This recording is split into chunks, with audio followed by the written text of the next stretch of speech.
नमस्कार दोस्तों, आज मैं आपको सावन हरियाली तीज व्रत में सुनी जाने वाली तीज माता की कथा सुनाने जा रही हूँ। प्रेम से बोलिए तीज माता की जय हो।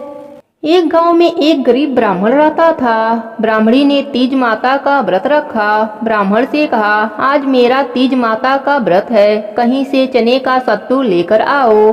ब्राह्मण बोला, सत्तू कहाँ से लाऊं? तो ब्राह्मणी ने कहा कि चाहे चोरी करो, चाहे डाका डालो, लेकिन मेरे लिए सत्तू लेकर आओ। रात का समय था। ब्राह्मण घर से निकला और साहूकार की दुकान में घुस गया। उसने वहाँ पर चने की दाल, घी, शक्कर लेकर 1.25 किलो तौल कर सत्तू बनाया और जाने लगा। आवाज सुनकर दुकानदार के नौकर जाग गए और चोर चोर चिल्लाने लगे।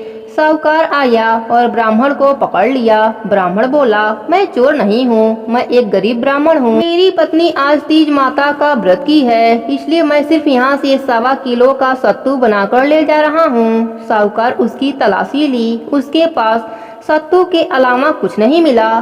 तीज माता की कृपा से साहूकार का मन बदल गया। साहूकार ने कहा कि आज से तुम्हारी पत्नी को मैं अपनी धर्म का बहन मानूंगा। उसने ब्राह्मण को सत्तू, गहने, रुपए, मेहंदी, लच्छा और बहुत सारा धन देकर ठाठ से विदा किया। सबने मिलकर तीज माता की पूजन की। हे तीज माता, जिस तरह ब्राह्मण के दिन फेरे, वैसे ही सबके दिन फेरना। प्रेम से बोलिए तीज माता की जय हो।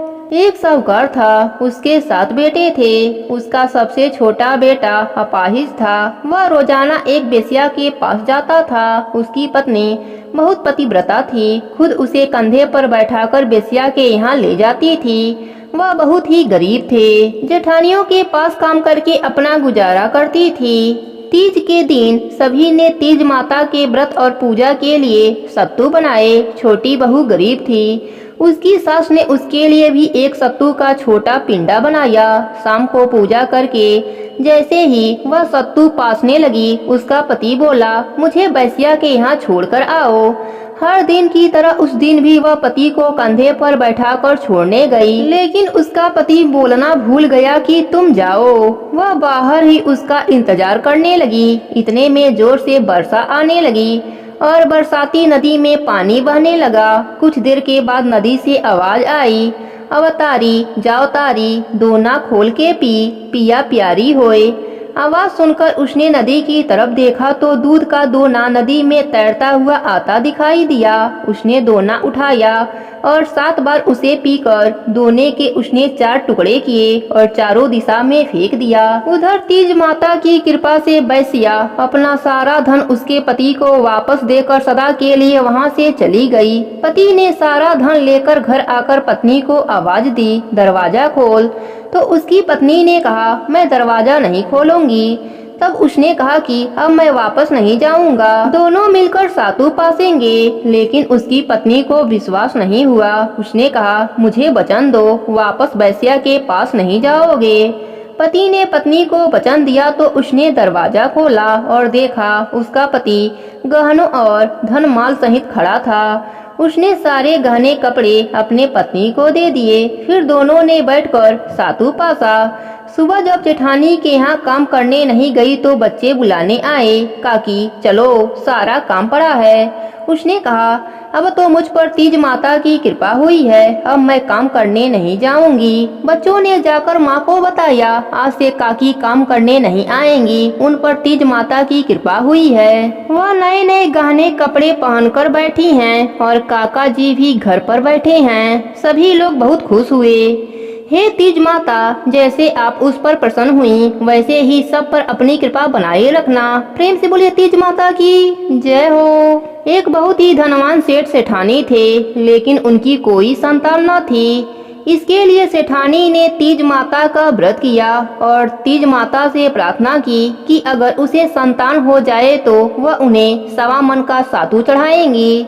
माता के कृपा से सेठानी को 9वें महीने के बाद पुत्र की प्राप्ति हो गई, लेकिन सेठानी सातू चढ़ाना भूल गई। देखते देखते सेठानी को 7 पुत्र हो गए।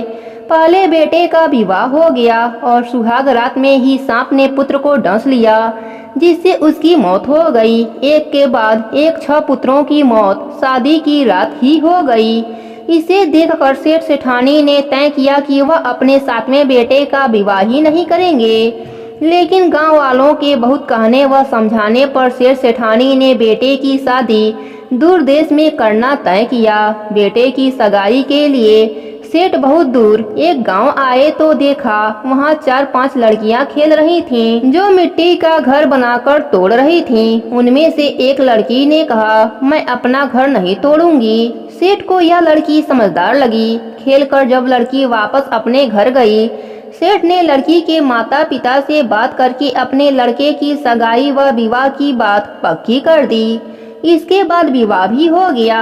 बारात विदा हुई। लंबा सफर था और उस दिन तीज का दिन भी था, इसलिए लड़की की माँ ने लड़की से कहा कि वह सातु व सीख दे रही है। रास्ते में कहीं पर शाम हो जाए तो तीज माता की पूजा करना, तीज माता की कहानी सुनना और सातु चढ़ाकर इसे खा लेना और सासू माँ के लिए भी ले जाना। रास्ते में ससुर जी ने बहू को खाने को कहा तो वह बोली, आज तीज का उपवास है। शाम को तीज माता का पूजन करके तीज माता की कहानी सुनकर ही भोजन करूंगी। एक कुएं के पास सेठ जी ने गाड़ी रोक दी। बहू तीज माता की पूजा करने लगी तो तीज माता पीछे हट गईं। बहू ने पूछा, हे माता, आप नाराज क्यों हैं? आप पीछे क्यों हटी?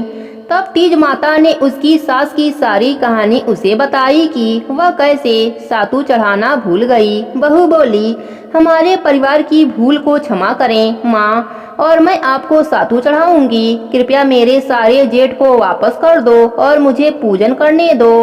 माता नववधू की भक्ति व श्रद्धा देखकर प्रसन्न हो गईं। बहू ने तीज माता का पूजन किया और चांद को अर्घ्य दिया। कल्पना ससुर जी को दे दिया। प्रातः होने पर बारात अपने नगर लौट आई। बहू ससुराल में प्रवेश करते ही उसके सारे जेठ प्रकट हो गए। सास बहू के पैर पकड़कर धन्यवाद देने लगी। तब बहू ने सारी कहानी सास को बताई और कहा, आप अपने भूल का सुधार करें और तीज माता को सातु चढ़ाएं। 12 महीने बाद तीज व्रत पर सभी बहुएं और सास ने मिलकर 7.25 मन का सातु तीज माता को चढ़ाया। उनकी भक्ति से तीज माता प्रसन्न होकर प्रकट हुई और बोली, जो भी मनुष्य मेरी इस कथा को सुनेगा उसके घर अन्य धन और सबकी लंबी आयु होगी। इतना कहकर तीज माता सेठ का घर अन्य धन से भर दिया और लंबी आयु का आशीर्वाद देकर अंतर ध्यान हो गई। प्रेम से बोलिए तीज माता की जय हो।